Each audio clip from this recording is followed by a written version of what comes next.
just recently, I finished the whole book of Proverbs. And the reason why was because everybody tells you to be a Proverbs 31 woman. But nobody tells you that Proverbs 31 is the last chapter of that book. And there are 30 chapters before that tell you how to become that woman. How would you advise young women that are currently facing these kinds of pressures? Know who you are. Know who you are. Everybody will tell you who you are. But if you don't know who you are. Yes. So I know myself in the flaws and the all, everything. You don't have to tell everybody all those flaws, but you yourself, you ought to know them. You must be in on your own joke about yourself. Yeah. If you're not a person who calls people often, you're not a person who calls people often. And also I think that was a way for me, because I spent a lot of time trying to get to know myself.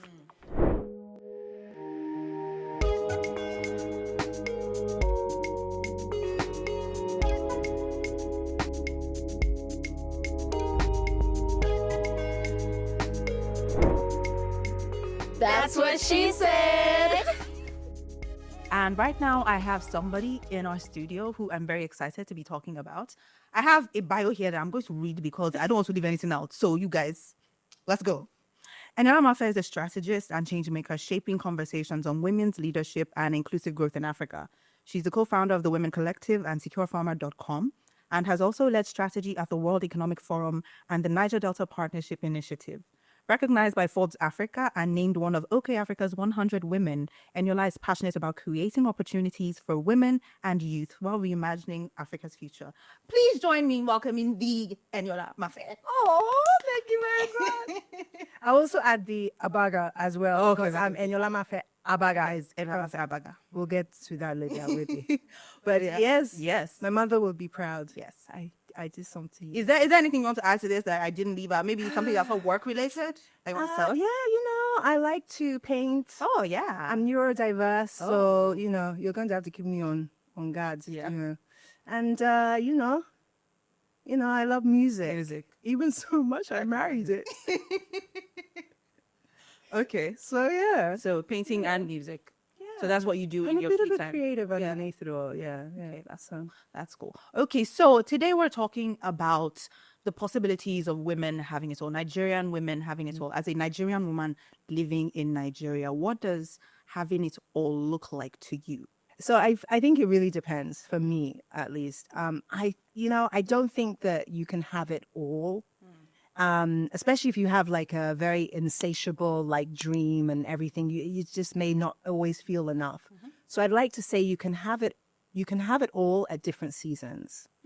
And I feel like the seasons you are in, you may think about being a woman first. Maybe you're a career woman first. Maybe you're I'm just with my community. I'm hanging out with my sisters. I'm all of the things that you are. I think it's in seasons, and you calibrate according to that. Yeah. And then there's trade-offs and there's boundaries. And I think that's the way that you can have it all, because you can't eat all the cake. Yes, yeah. I agree. You'll get sick. Yeah.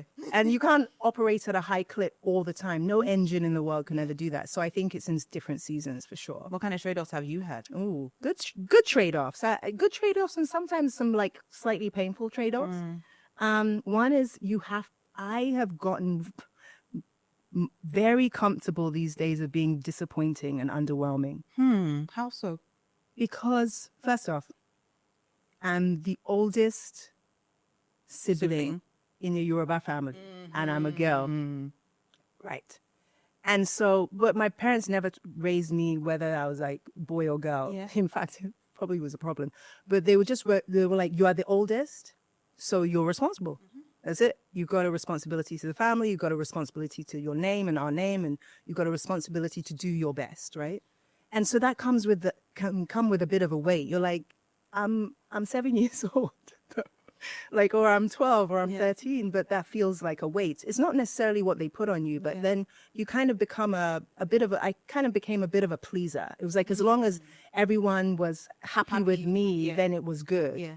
And then as that you shed that, you kind of learn that it's not really about it matters that people are happy, sure, but don't have that. It doesn't have to be a reflection of you going through your own like maturation. Yes. So being disappointing to me means that I can say really, really, really, really fast no's.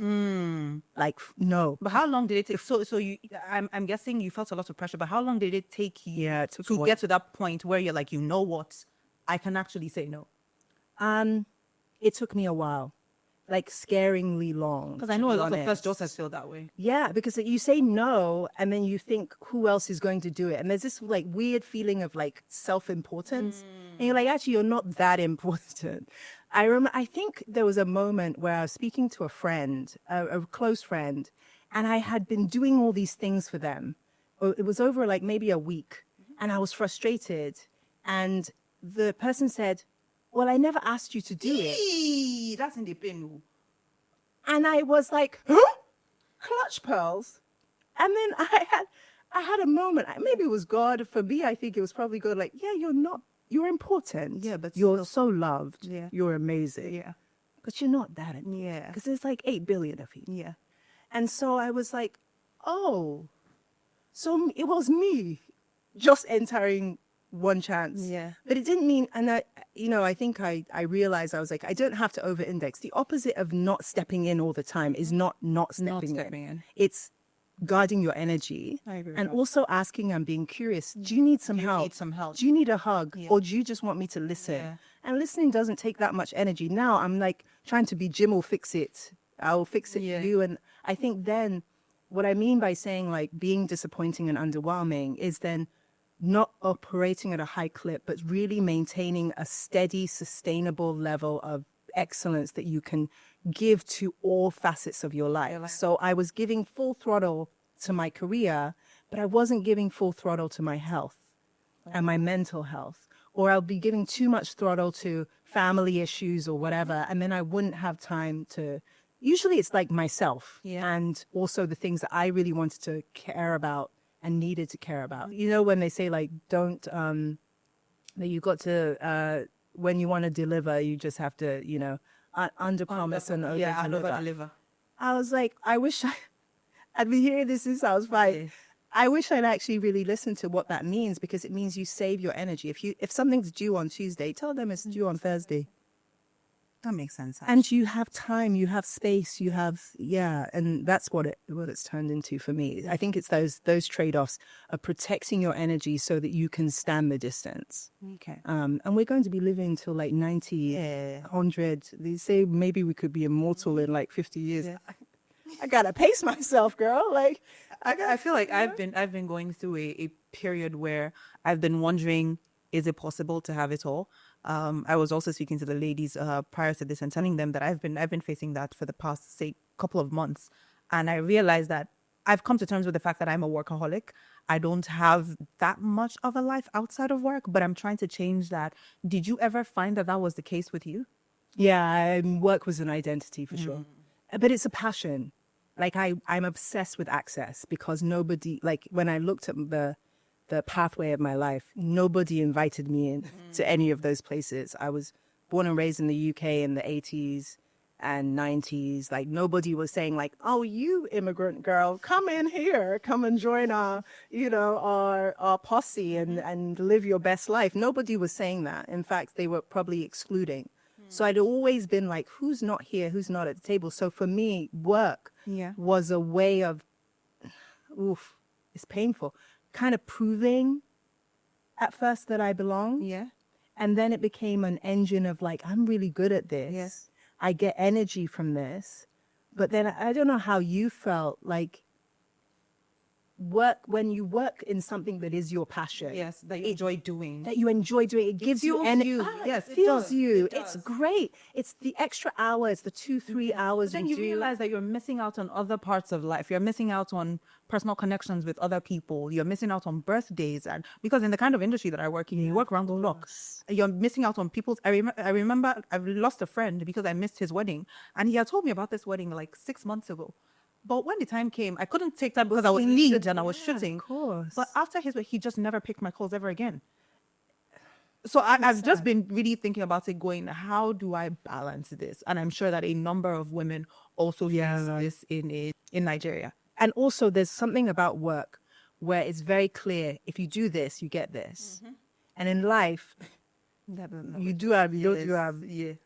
you like your family member or your friend or your husband or your boyfriend or your partner, it's not a very cut and dry. Yeah. So I think I definitely leaned into work because it was very clear. It's like, Yeah. I delivered. Yeah, Awesome. exactly. Everyone says, yes, great. I'm moving on. You get a promotion. Yes. You get a lead part. And then Yes. you get to be a showrunner. Then you get to be a producer. So it's very clear. But in life, I wasn't very good at life, probably till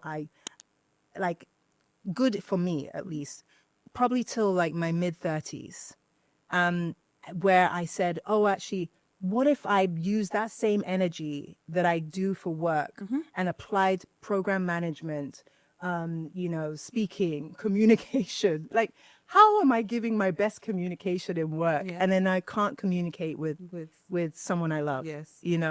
And I'm not using those same tools that get me to excel in this part of my life to do this. And I think that's the kind of trade-off, which I was like, oh, I don't want this.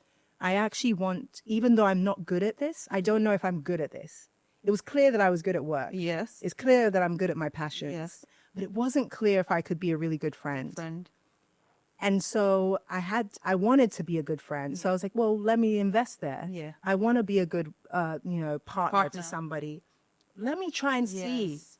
And if I fail, then okay, we Yes. can move to this one that I Exactly. know is Exactly. working. And I think it helped me to be able to identify what in work I was giving too much to, but still could maintain. And then also where I could say no. Yeah. And actually, I realized a no is a yes to something else.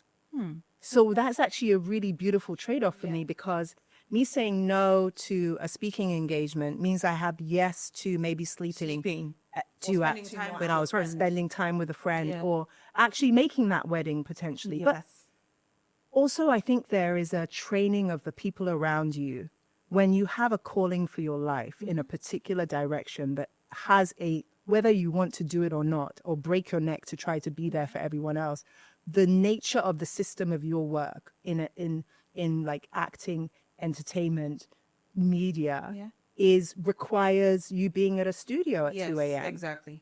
And if the people in your life don't Don't understand understand that, that. unless they're your mother and father, or you're like, Because people then go, what if it happens, like it's recurrent? Where you're not present. So that's Yeah. right. So there's the nature of the work that you're doing and the calling that's on your life. Yeah. And then there's how you navigate that calling with the people that matter to you in the space. Yeah. And it is, I have had to insulate and train my friends quite a bit. Like I've had to train my family to say, it's not that I don't love you, but if you could call me, I promise you I will pick up the phone if you call me between 2 and 4. And I have a block in my schedule now, which is open for anybody to call. Do you have an hour? And that has been really, really good. But also you talked about presence. And I think one of the things is that you're always looking for the next thing. Yeah. So the presence in the moment, I've had to learn that, being really present. Like I'm here with you. Yes. I'm not anywhere else. I'm here with you. And we have a moment together. Yeah. And I want to take the most of that moment, because I don't know where God and the universe is going to take me with this moment. Rather than, oh, after this, I've got this meeting and this. That's going to happen, whether I want it or not. I'm here, but I'm here right now. And I think people can sense that. Children can sense that. Family members, everybody can sense that. And you can sense that, that you weren't in your body because you can't even remember what happened. So why have this great life and you couldn't even remember any of it? You know? That's so significant. I want to piggyback off of what you said about deciding to be underwhelming. Did you face any opposition from family and friends when you started deciding to be like that? Weirdly for me, no. It's almost like everyone was waiting. Really? Yeah, so they were like waiting. They were like, we were wondering when this little train would end. You know? It was like, I had to, one of the biggest things that caused this, and I think probably everybody around me had pity, was that it was 2020 into 2020. No, it was 2019 into 2020, I was in Switzerland. I was working at the World Economic Forum. By all accounts, life is successful. Yeah. And I got a pain. There was, I remember it was Ahmaud Arbery. It was during the Black Lives Matter, and everyone was at home, and everything was just like doing a lot. Yeah. And it was COVID. COVID had just started. We didn't know what was happening. Are we going to be in the bubonic plague, or are we going to be fine? Yeah. And I was like, I'm fine. I was doing these videos of like me dressing up in suits, going to work at home. And then in the midst of it, I had this pain right in my neck, and it would not go away. And the pain turned into overwhelming pain. And in the middle of this, I decided that I was going to do the only protest in Switzerland for Black Lives Matter. I had a pain in my neck, and that's my decision that I made. I said, no, we got to move. We got to get people together. So we got our friends together. And I remember being in so much pain walking the length that Ahmaud Arbery had run before he was attacked and killed. And I remember that moment. And I remember the night I had a lymph node. The lymph node that was here was like an orange. I didn't even notice. You didn't know? Till I was like, I can't pull my arm down. Lo and behold, I had shingles. And if anyone knows shingles is not what a 35-year-old woman gets. It's what a 65-year-old man or woman gets. So essentially, my body had whispered to me, slow down. Had a conversation. We called me and said, slow down. Yeah. And then now it was screaming. And my body could not, my nervous system from here down to here, and then throughout, my body had started to collapse on itself. And I got shingles. And if anyone knows shingles, it's essentially like where your chicken pox, it stays in your body, and then it starts, the virus itself starts coursing through your, like the virus is like this big, and your vein, your nervous system is like this big. So it's coursing through that body. And at that moment, I realized, oh, something's up. And I couldn't shout. So even me talking like this, I couldn't even speak this loud because it would cause my nerves to inflame and send shooting pain. And so that's what really taught me. Like it wasn't like you asked the question of like, how did your family? No, it was my body. That told you that. That told me violently, if you keep going this route and you keep, filling from an empty cup, you are going to run yourself into the ground. So that was a big moment for me. I had to take a big step back. I had to reassess. I had to think about how I was taking care or not taking care of myself, how I was feeding the engine that I was pulling from, and how I was dealing with anxiety, how I was dealing with essentially burnout that came out of that, and how to rearrange my entire life. And weirdly, in the midst of that, a year later, I had kind of, I had met and dated my husband. I had been open to somebody who was like, it's crazy how we got together. Just things started opening up that in my life that just, it's almost like it was blocked by me trying to make other plans, And then I just let life unfold a little bit more. And I surrendered to the life that I think is probably more ordained for me. And I've been having much more fun. Like way more. I mean, I was traveling less. I'm doing a couple of things less, but I'm having way much fun. I found out I wasn't actually an extrovert. Really? All that time I was not. Interesting. I just played one on TV. I'm more of an introvert. I like really nerdy things. I like to listen to my vinyl at home. I really just got to know myself in the way that it wasn't like a validation or a mirror of whatever anyone else wanted. Not that I really did do that, but I felt like I went through this phase, this season in my life where I was shedding. I was going through the autumn. Exactly. I started having to prune, Yeah. and then I went through winter. That was tough, you know. It was like the dark ages. Yeah. And I came out of it like much more renewed.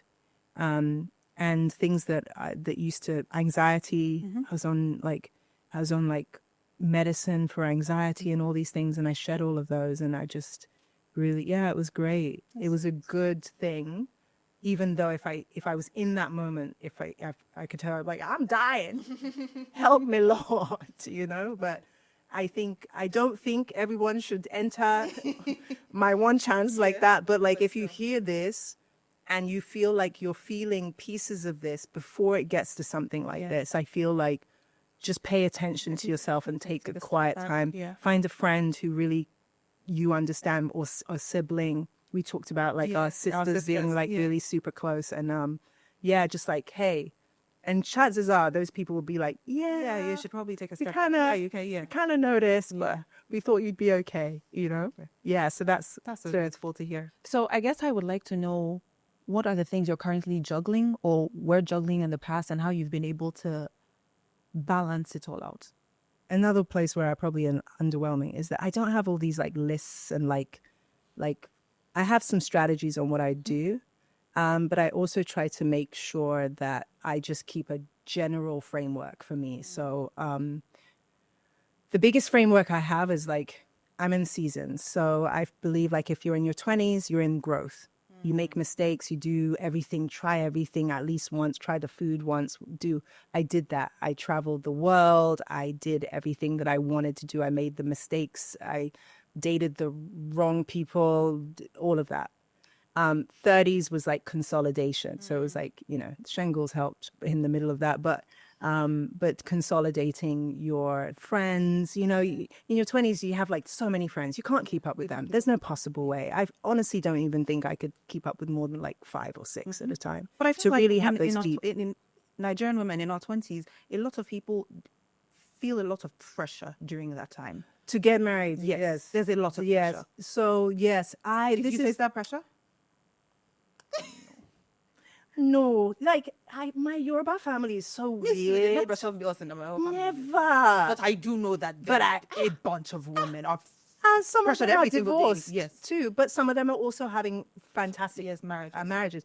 So sometimes I feel like my parents. I called my dad. I was like, I think you were hustling backwards. You over-indexed on like being the best you can be and enjoy your life, and also like study hard, work hard, like make something of yourself. Yes. And no, I don't. Like, I didn't get that pressure, but I know that pressure is real. Very real. Sometimes I had that thinking of like, oh, maybe I should have, but I had been engaged, and I got unengaged by the age of 27, 28. And so I think I already had that moment of like, oh, I don't know if this is, I want to find the right partner, and I want to marry that person. Yes. I'm not sure if it's going to be like I'm going to be married by force. Yes. Because nobody really was forcing you. Yes. I'd like to piggyback off of that and ask how you got the courage to do that, because I know that in Nigeria, a lot of women face, when they call off engagements or marriages, they face a lot of opposition from family and society when people not going to be in the marriage then. Yes. Who's going to be there? Is it you that is going to be laying there with us? Is it you that's going to be there picking up the pieces? So I think that helps me a little bit. Also, what he did helped to be like, that's not my portion. Yeah, that's not right. I don't think this is the right thing to do. But I felt a lot of shame, and we'd been together for a long time. The other thing that was insulating was it was not here, and it was not a Nigerian, it was African American. So I think in a way it was a little bit more, I think my parents have always said to me, just be happy. And my dad also said, please don't let me go and get a shotgun and kill this man. So those two things helped me. It was like, we want you to be happy, and please don't let your dad have to come and take you out of the house and shoot this man. Yes. So that was generally what I was playing with. Yeah. But I also knew that cousins of mine were like, you got to be married 24, 25, 26. I was like, no. And so also my dad got married at 27, which back then was even old. Yeah, actually. And I remember having the conversation with my mom, and she said, you know, she started her PhD by the time that she got married, Oh, which back then is like unheard of. yeah. And so, yeah, she knew that she was going to be barefoot and pregnant by the time. So she left. She was in the UK. She did her master's and everything. And then, you know, her and my dad had been together for 7 years during that time. So I kind of knew that like there was a different way of doing it, maybe. I didn't know all their story, right? But I knew that they had been together for 7 years before they got married. Yes. And they were both in the UK studying. And my mum kind of knew that the minute she said yes, it was going to be a marriage mode, Yes. right? And it's not necessarily from my dad, but really just the pressure of that time. So yeah, I think I knew, and maybe they insulated me away from that.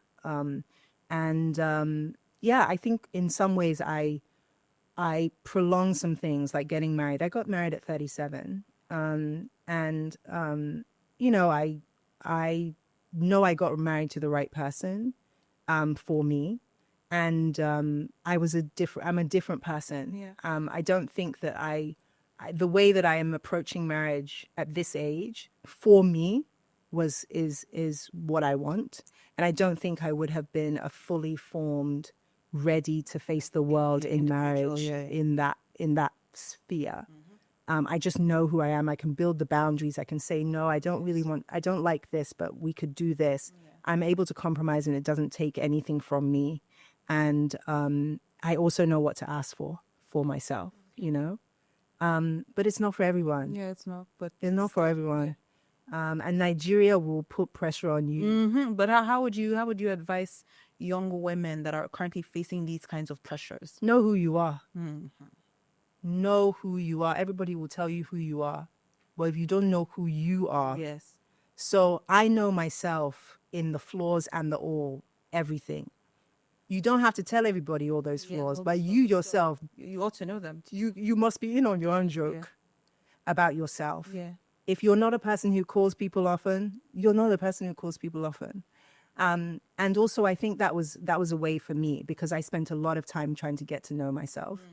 And like, oh, the cringy one. You know, we have cringy ones. Yes. Cringy moment. Yeah, I am that person. Yes. I sometimes don't listen. I can be a bit stubborn. Yes. And you have to know that if you're going to anybody's marriage, first off, because they will tell you. They are legally bound to tell you about yourself every day. They wake up next to you. When you lied to that friend and you can't make it, they are there. Yes. When you were, you know, They see everything. They see everything. So you need to know who you are and what you're defending in yourself. But yeah, young people, the pressure is, and also we didn't have social media. We didn't really have social media like that. So everybody's telling you who you are. You post one picture, your face wasn't right. Your lips were not, your nose is too big. Yes. I'm like, everybody leave me alone. But I also think that know whose you are. Whatever your religion, know who you are, but know whose you are. Whether that is your lineage and your family, whether that is your God, whether that is the universe, whatever it is, know where your ancestors, know that women in this Nigeria carried this country on its back. And how they did it. Know their names. Conjure them back into you, because that's who you come from. Like, we're Yoruba, it's like, Omo Yoruba ni mi. Like, but it doesn't mean it's tribal, but there's a calling back to the women. And also call back to the women who are here. Yes. You know, like people who are like, and I love this podcast for that, is like, if you want to go somewhere, ask somebody who's been there. Yes. Ask who knows. Don't ask your friends like that who are, if you're going to try to get married, ask the married people that you trust and that you've seen them interact and you like the way they do. Collect the people that you want to emulate. Yes. Understand where they came from, understand their story, so that you can say, okay, this is the path I want to take. And when you say I do to somebody, decide what that means for you. That's all. Okay. How about you? Is the I pressure don't face getting any pressure? Yeah. I don't face. I always tell my friends, the only pressure I face is the pressure I put on myself, and I know that that is also a problem because women face pressure that they put on themselves. I put a lot of Sometimes pressure on it's myself. even It's even bigger. worse, some that, Yeah. that the one they're putting on you. Yeah. I don't face any family pressure. I don't face any pressure to get married whatsoever. Maybe that's why I'm not bothered. Yeah. But I do know that I just want to live my life and be happy doing what I love. I want to find love. I'm hoping it comes. But if it doesn't, If you're listening to this, we're working on it. if it doesn't come, We're working on it. I may not be happy with that, but I will not be like devastated and not move on with my life. So I know that there's several. Oh, you'll be fine, babe, Sha. Do you get it? I am. I don't know what's happening. Fine, babe. No Single pimples. look single for how Ready for- years, you know? years. But I do know that I'm happy with other aspects of my life. I'm very happy with where my career is going. love where it. Thank you. Where my career is going and where it's at right now. I'm happy in the present. Right now, to be honest, I have a lot. It may not be all, but I do have a lot that's working for me right now, and I'm excited about that. I don't face any pressure. I do not face any pressure, but I do know that women are facing pressure on a daily basis. Daily From basis. society, from family, from online in-laws. That is not their business. Online cousins. Yeah. In-laws. God. So yeah. The ones that didn't pay for wedding, but are But there. they bought a in their mind. I also wanted to ask, what does female leadership mean to you, and what challenges do you face in that regard? Female leadership, I think, is the future. And I don't only mean by female as in there is a woman in charge. I think that the elements of how women lead, or at least the women that I've seen that I want to emulate and I emulate, and maybe hopefully that I am emulating, is that one piece is that power expands when you give it away. We are regenerative as women. I've looked at myself in all of the health or familial or relationship issues and how like the philosopher Jay-Z once said, nobody's built like you, you designed yourself. And I think that women design worlds. We design people, literally. Yes. We design human beings. We design our spaces. And I think that that's kind of the female leadership of power that is expandable. It's not just kept for a few. Yeah. It permeates. I think that really, that we call it women's empowerment. We call it all these jargon words, but really that's fundamentally what it is that I have empowered you in my lived experience Yes. to say that you can do this. Yes. And not only that, I'll show you how you it how. is. You'll experience the pain and the joy and the sorrow with me, and you can pick and choose. I think also female leadership is needed more than ever. Like we've seen we've seen what you guys do. Some of it is good, but we could do better. And it's like 50% of the population of the world is women. So it's like, we can do this. I think also that female leadership is, for me, as I go through my own leadership journey, I kind of realize that I am enough. So that, I'm also Christian. And I remembered just recently, I finished the whole book of Proverbs. And the reason why was because everybody tells you to be a Proverbs 31 woman. But nobody tells you that Proverbs 31 is the last chapter of that book. And there are 30 chapters before that tell you how to become that woman. And so of all the self-help books, I've really found, like, for me at least, the Bible had been helpful, because you see like the Ruths and the Esthers. These women were doing some things. You get, like, they were dealing with some real stuff. Telemundo has nothing on what these women were doing, And so even whether you're a believer in that faith or not, but it's like from a story perspective and that experience of having to go through actual trials and tribulations, right? I've learned a lot in that. So, even whatever your religion is, read Proverbs, the whole book of Proverbs if you want to. It gives you wisdom. It's literally focused on wisdom. I think there's also a wiseness to us, like a wisdom of ourselves and you know, Mother Earth, Mother Gaia, all those things. There's a mothering sense of it and a woman sense of it that I think is really, really powerful. And for me, I am excited to lead, but also lead with care, lead with coaching. I'm a coaching kind of leader. Like I want to walk with you on the journey. I want to develop you. Oh, I love a good character development. Ooh, ooh. Don't she love a good character development? But like just seeing somebody just get like level up. Oh, so good. Yeah. Last thing I'll say is like, I've realized that as a leader, that when I was younger in my career, they would always make me go and get coffee. And they would always go, like, I was working on Wall Street and they would make me go get coffee or I would be the one writing the notes. And then one woman, she was an MD at the time at the bank I was working in New York. And I was just like moaning about it. And she said to me, that's a power. I said, from where? Dunkin' Donuts power? Where? Where's this power that you think I have? She's like, you know all their orders. So you can train someone else when they come in to give those orders. You know that. You have you know their mood in the morning. I was like, what do you mean? Like, they're not my husband. What do you mean they know their moods? But it's like, you know what's on their mind. Yeah. You have a power to understand. You have a power of information. And then you're taking notes. You can write whatever you want in those notes. They don't listen in those meetings. So you're the secretary, but now you're putting in the information that you, in the way that you want. Yeah. Because nobody else is going to read those notes. I said, wait a minute. And it's not for everyone. Doesn't mean you should be going out and be doing errands for people.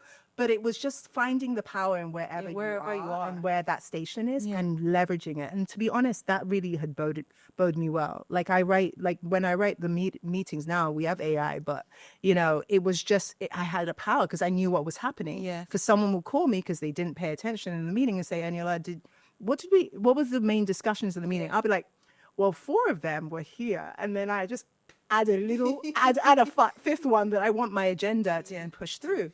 And if I hear an MD say it in the meeting, then it just runs. And then I can just be in the meeting and say, oh yeah, I have some data on that actually that can move it forward. And also leading doesn't mean that you're in the front.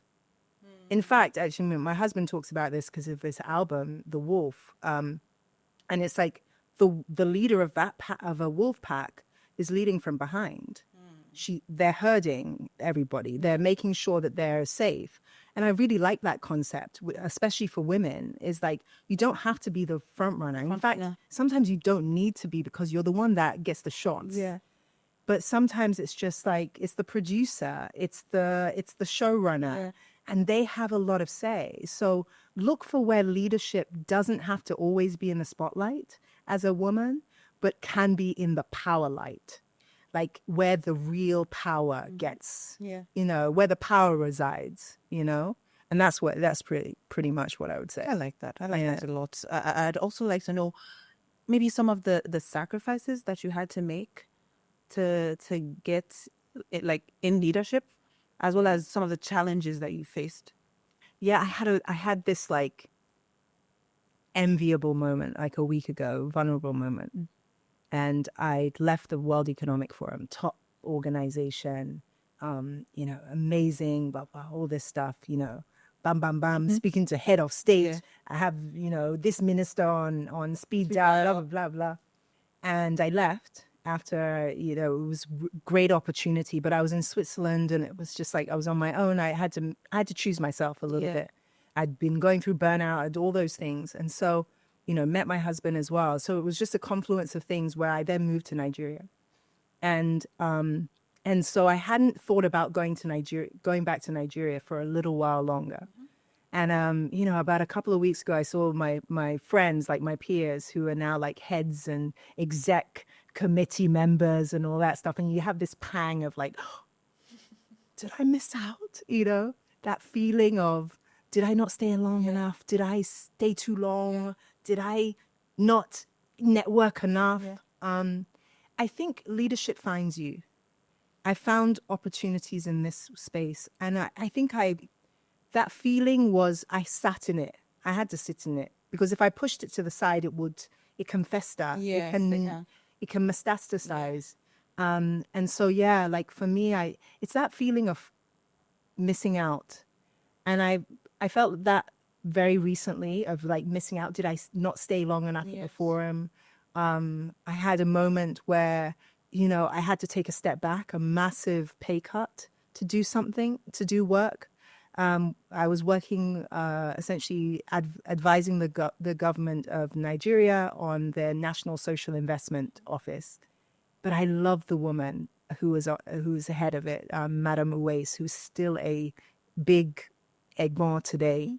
And she's just amazing and really a patriot for Nigeria. But I took a massive cut. I was like, am I going to ever recover? And it took me years to recover because it's different for men. They can be like, oh yeah, I just took a charity case or whatever they want to call it. And it took me years for me to recover and, you know, in terms of the work that I was doing. But I think it's going to reap much more benefits. You read my bio and I was like, oh yeah, I did do all of that. I feel like sometimes we need to be reminded of what get we've done. right. Yes. And also I'm rediscovering that it's not all about money. You know, I started off on Wall Street. I was always like above and beyond my peers, and now I'm like, it's okay, I'm good. Yeah. I'm running my own race in a way, and I'm learning. Maybe there's another season where I'll be like, I should get an appointment somewhere, but you know, for now, I think I'm good. I've taken the shots as well. I love that. Yeah. I love that. Yeah, so we only have a few minutes to go. So I guess I would like to know, what systems do you think should be put in place in our society in Nigeria in order for more women to be in leadership positions? The system is broken. Yeah, definitely. That's done. Let's call it what it is. The system is very misogynistic. It's very tailored to, we were talking about like power and it's very tailored to like big man, big this. Meetings are at 9 p.m., 2 a.m. It's probably the most unsafe for women across the board. Yeah. Poor, rich, whatever privilege you have. If you sit in an Uber in Lagos at 9 p.m. on your own and wear jeans, whoever you are, from the top to the bottom, you know what that means. I've been in it. You've probably been in it too. Definitely. So they'll pull you over. What are you doing? Every day. You know? And so the harassment is true.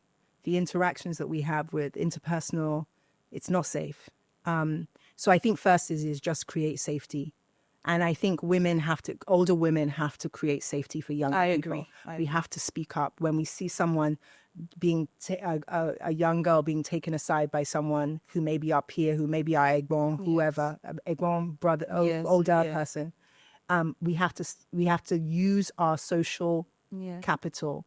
And also young people, come and find us. Like every week I have a slot for 2 people to speak to me for like an hour. And some people don't take it. These are really smart girls. I'm like, I gave you my number. Speak to me now.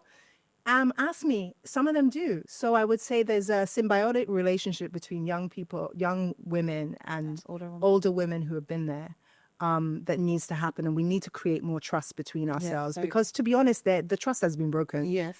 And yeah, change the system completely. We need to speak up and use our social capital for what it actually is, not just Slay Queen. Yeah. And we need to talk to each other and build trust between women of different generations. These conversations are phenomenal. Yes, exactly. Because it's like multi-generational women in Nigeria saying, man, yeah, I did deal with this. I dealt with fibroids. I dealt with having to step out of work and some other person mansplained me. This is how I dealt with this. This is like, we need to find the hacks and we need to tell young women how it really is. And this is why I love this podcast, because it's like, let's tell it like it is. Don't say, now the glory of God that got me here. Let's not say that. Yeah. Yes, God was in it. Yes, but still. But what did you do? What did you not do? What were the mistakes you made? Yeah. What were the things that you could have done a little bit better? Maybe not on a podcast, but speak to somebody. And also, young people, don't cast us when we tell you. Don't cast us. Don't be like, well, I want to do a blog on how I met this woman. Please don't do that. So yeah, I think that is, and I think leadership is in all of us. So I think it's just the conditions that allow us to be able to lead and also be humble. Both of us, be humble. I agree with that. Know what you don't know. Don't pretend. form. It's fine. It's okay. If you Yeah. don't know, say I don't know. Yeah. If you made a mistake, say I made a Admit that you made a mistake. mistake. How can I do this better? That's it. Yeah. Because at the same time, nobody has two heads To be honest. to be a leader. And especially compared to Africa and others, leadership is in our marrow in this country. So it's just, we just need to package it and guide it into the right spaces and then create those I want to opportunities. piggyback off of something that you said about older women speaking on behalf of younger women. I remember this was probably in 2018. I was still in production at the time. I was line producer of a show, and the cleaning lady, the cleaning assistant, she came to us. She was really scared. She came to myself and the series producer of the show, and she goes, the DP raised her shirt, that she had entered his office to, I think it was either to clean or to drop food, and he raised her shirt. And we reported this to our executive producer, and this thing turned into a whole thing of she's trying to ruin his image. She's trying to ruin the DP's image. There was a meeting was called, and he basically said, he told her to stand up, that why would she lie against, because the DP was, he was saying it never happened, and they wanted to fire her. And I told our executive producer, I said, if you fire her, I will quit. And I know this show cannot run without me. I remember one of our actresses as well. God bless Tony Tones. Tony Tones heard about it and she was like, tell them I will quit. She was one of our supporting characters, but very prominent supporting character. She said, tell them I would quit if that happens, because where you people are not creating a safe space for women to tell you what has been done to them or what is being done to them. And so that was why this woman was left with, like, she was left with her job. But I was very upset at the fact that that would even be considered. That she should be fired because she made a complaint. Yeah. That a man. Yeah. I commend you, because that showrunners, people, we don't realize our power till we exercise it and we flex it. Yes. And then you're like, okay, yes, thank you. And thank you so much for even sharing that and also for doing that. Shout out Tony Tones too. Shout out Like, Tony Tones. Shout out. I'm sure she doesn't even remember that she did it, but I shout out. Do you Tony get Tones. no? Because I know how you guys use it, how you ladies use your platform to excel others, and I love it. Yeah. Like, it's just so powerful. Yeah. So Yeah, I guess we're coming to close of the episode, but is there any other thing that you would like to say to young women about how they should advocate for themselves? I think you got it. Like, I think like you've got it. Advocate for yourself by knowing yourself. Advocate for yourself by knowing the world. If you know yourself, know the world, and know whose you are and where you come from. And I mean that in a very visceral way as well as an esoteric way. I think that's really it. The rest, there's frameworks, there's all these things, but really fundamentally, if you don't know yourself, Yes. to thine own self be true. Yeah. And then you can advocate. You can't advocate for nonsense, Nonsense.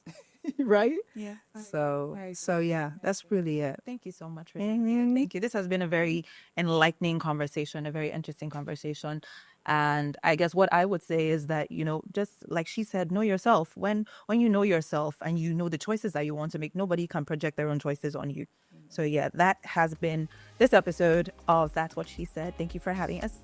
Bye, guys. Well, you can do. I forgot that's the theme of this episode.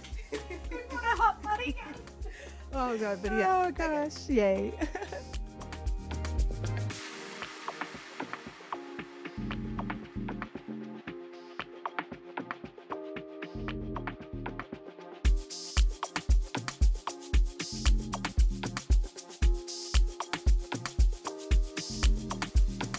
That's what she said.